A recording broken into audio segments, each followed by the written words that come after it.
ಒಂದು ವೇಳೆ fundamental rights affect ಆದರೆ ಆವಾಗ ಏನಿದೆ, ರೈಟ್ ಟು ಕಾನ್ಸ್ಟಿಟ್ಯೂಷನಲ್ ರೆಮಿಡೀಸ್ ಅಂತ ಹೇಳ್ತಾರೆ. ಆರ್ಟಿಕಲ್ 32 ಅಲ್ಲಿ ನಾವು ಕಾಣ್ತೇವೆ.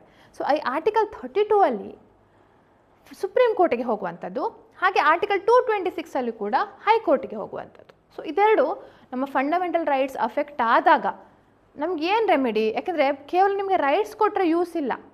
ಆ ರೈಟ್ಸ್ ಒಂದು ವೇಳೆ, ಈಗ ಉದಾಹರಣೆಗೆ ನಾನು ಯಾವ್ದಾದ್ರು ಪ್ರಾಡಕ್ಟ್ ತೊಗೊಳ್ತೇನೆ, ಆ ಪ್ರಾಡಕ್ಟ್ ತೊಗೊಂಡು ಒಂದು ದಿನವೂ ಅದು ಬಾಳಿಕೆ ಬರಲಿಲ್ಲ ಅಂತ ಆದರೆ ಆಮೇಲೆ ನಾನು ಎಲ್ಲಿ ಹೋಗಬೇಕು? ಅದನ್ನು ಸರ್ವಿಸಿಗೆಲ್ಲಿ ತೊಗೊಂಡು ಹೋಗಬೇಕು? ತುಂಬ ಜನ ಅದನ್ನು ಯೋಚನೆ ಮಾಡ್ತಾರೆ ಅಲ್ವಾ. ಇಲ್ಲಿ ಸರ್ವಿಸ್ ಸೆಂಟರ್ ಇಲ್ಲ. ಈಗ ದೊಡ್ಡ ದೊಡ್ಡ ಹೈ ಪ್ರೊಫೈಲ್ ಕಾರ್ಸ್ ಇರುತ್ತೆ, ಫಾರಿನಿಂದ ಅಬ್ರಾಡಿಂದ ತರಿಸ್ತಾರೆ, ಆದರೆ ಇಲ್ಲಿ ಸರ್ವಿಸ್ ಮಾಡೋರಿಲ್ಲ, ಭಾರತದಲ್ಲಿ ಸರ್ವಿಸ್ ಇದಿಲ್ಲ. ಸೊ ಅದಕ್ಕೋಸ್ಕರ ಅವ್ರು ತೊಗೊಳ್ಳೋದಿಲ್ಲ, ಏನಾದರೂ ಪ್ರಾಬ್ಲಮ್ ಆದರೆ ಅಂತ ಹೇಳಿ. ಸೊ ಹಾಗೆ ನಿಮಗೆ ಇಷ್ಟೊಂದು ಫಂಡಮೆಂಟಲ್ ರೈಟ್ಸನ್ನು ಕೊಟ್ಟು ಅದರಲ್ಲಿ ಏನಾದರೂ ಪ್ರಾಬ್ಲಮ್ ಆದರೆ ನಾವು ಎಲ್ಲಿ ಹೋಗಬೇಕು? ಅದಕ್ಕೆ ಅದನ್ನೇ ಹೇಳಿರುವಂಥದ್ದು, ನೀವು ಸುಪ್ರೀಂ ಕೋರ್ಟಿಗೂ ಹೋಗ್ಬೋದು, ಹೈಕೋರ್ಟ್ಗೂ ಹೋಗ್ಬೋದು ಅಂತ. ಸುಪ್ರೀಂ ಕೋರ್ಟಿಗೆ ಹೋಗುವಂಥದ್ದೇ ಒಂದು ಹಕ್ಕು, fundamental right. I have the right to go for, I have the right to approach the Supreme Court as a fundamental right.